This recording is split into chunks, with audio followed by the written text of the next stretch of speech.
The statements we're about to show you are from the Holy Quran, and is said to be the official, unchanged, pure word of God, revealed over 1400 years ago.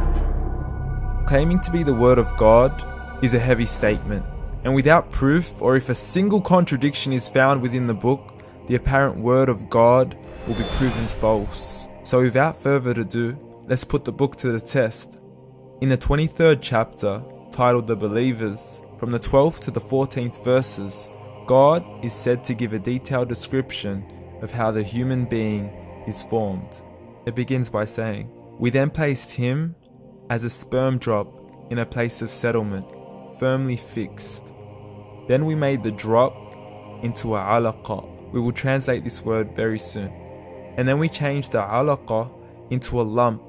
Then we made out of that lump into bones. And then we clothed the bones with flesh. Then we caused him to grow and come into being and attain the definitive human form." In the 21st century, we can now safely say that this verse is clearly describing the process of human development in correct chronological order.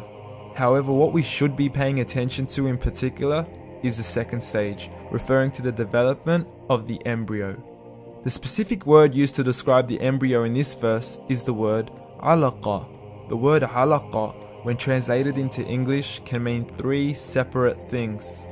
Firstly, a blood clot, or to be suspended, that is to be hanging or clinging to something, or thirdly and finally, a leech.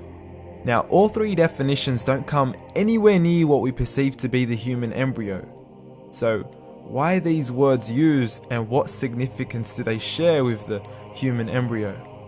Can the embryo be described as a blood clot? Well, what do you think?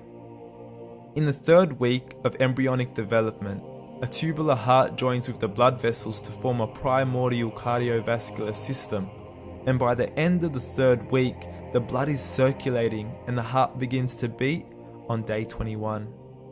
The first thing that comes to mind in regards to being suspended or hanging is the umbilical cord. But we can't use that example because we are simply referring to step 2, before the baby has even formed.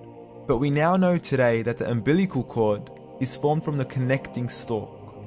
And the connecting stalk is formed as soon as the embryo is formed. The embryo's connecting stalk has even been described by John Allen and Beverly Kramer as an object to suspend the developing embryo in the extra-embryonic column.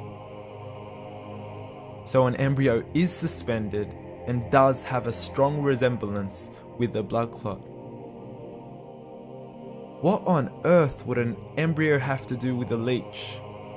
Figure A shows the structure of an embryo at 25 days. Figure B shows a leech. Now please note once again that the embryo in this stage is no greater than the size of a kernel of wheat. This is an X-ray of the embryo at 22 days. This is the internal structure of a leech. It's mind-blowing stuff, but you still haven't seen anything yet. This is the head of the embryo at 22 days. The detail you are seeing right now is absolutely impossible to be seen with the human eye and can only be seen with a microscope. This is the back end of a leech. There's no other words used to describe this other than mind-blowing. The pictures we have shown you are impossible to be seen with the human eye or even to be predicted by the human mind. Once again, the verses we have shown you were revealed over 1400 years ago to a man who couldn't read nor write. Are these the words of God? Descriptions of the human embryo in the Quran cannot be based on scientific knowledge in the 7th century. The only reasonable conclusion is that these descriptions were revealed to Muhammad from God, from God, from God, from God, from God.